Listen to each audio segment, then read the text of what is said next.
নামখলা শ্ৰী শ্ৰী কৃষ্ণ ৰাস উৎসৱৰ প্ৰস্তুতি 90% অগ্ৰগতি।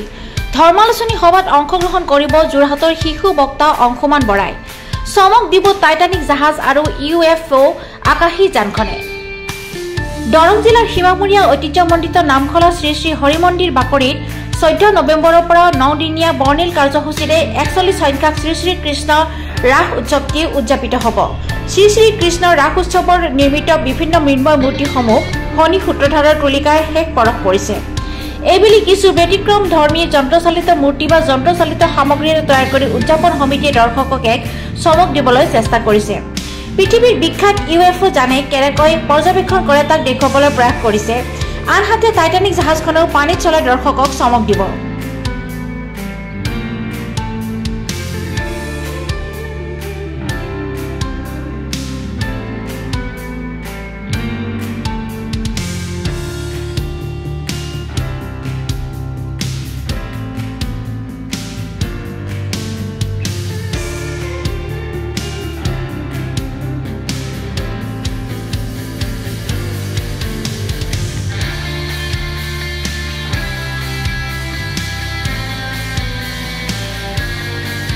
একচল্লিছ সংখ্যক নামখলা সাৰ্বজনীন ৰাস উৎসৱটি 9 দিনীয়া কাৰ্যসূচীৰে আয়োজন কৰা হৈছে আৰু ইয়াতে মানে বিভিন্ন ধৰণৰ উপসমিতিসমূহ গঠন কৰি দিয়া হৈছে।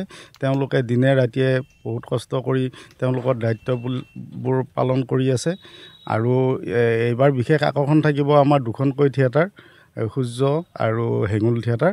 তাৰপিছতে আনন্দ মেলা, জনজাতীয় খাদ্য সম্ভাৰ, তাৰপিছতে থাকিব ধৰ্মালোচনী সভাখন থাকিব। তাত এঞ্জেলা চাংমাই, থানেশ্বৰ মালাকাৰ তেওঁলোক উপস্থিত থাকিব আৰু আমাৰ দিহা নামৰ প্ৰতিযোগিতাসমূহ আছে। তাৰপিছত আধুনিক নৃত্য, শ্ৰীকৃষ্ণৰ বেশভূষা প্ৰতিযোগিতা এইবিলাকো আছে। আৰু এইবাৰ আমাৰ আচলতে নামখলা ৰাসখনত আমি প্ৰত্যেক বছৰে এটা নতুনত্ব কৰিব বিচাৰোঁ, এটা চমক সৃষ্টিকাৰী কিবা এটা কাম কৰিব বিচাৰোঁ।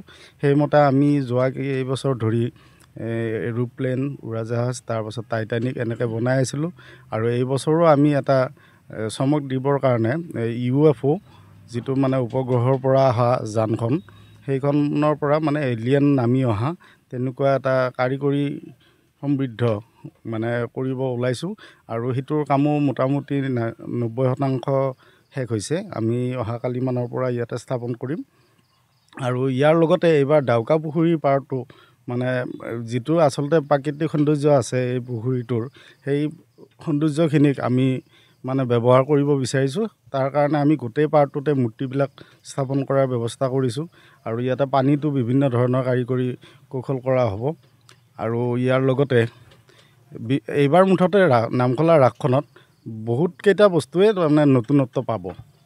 সকলোতে গোটেই ৰাইজৰ সহায় সহযোগিতা পাম। ধন্যবাদ।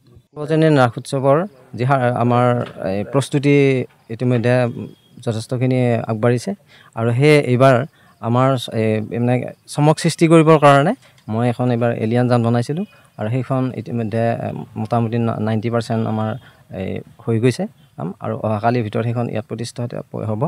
আৰু এইবাৰ আমি এটা গুহা বনাইছোঁ আৰু সেই গুহাটো মানে নামখলা ডাউকা পুখুৰী যিটো পাৰ আছে সেই পাৰেৰে ভিতৰ সোমাই গৈ এনেকৈ মানে উত্তৰ পাৰ এটা আছে, সেই পাৰটোতে ওলাই মানে যিটো আমাৰ শিৱ মন্দিৰ আছে সেই মন্দিৰত ওলাব পাৰিব।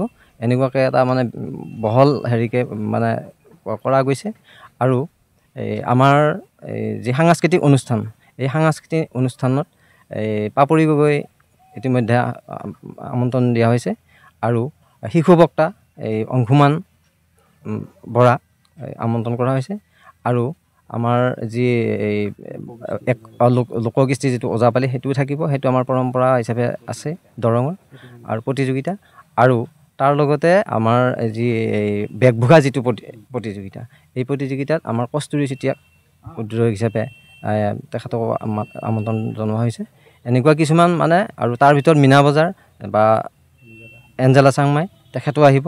এনেকুৱা ধৰ্মৰ সভা গোটেইখিনি বস্তু আমাৰ নামখলা ৰাসত এইবাৰ সকলো ৰাইজে দেখিবলৈ পাব।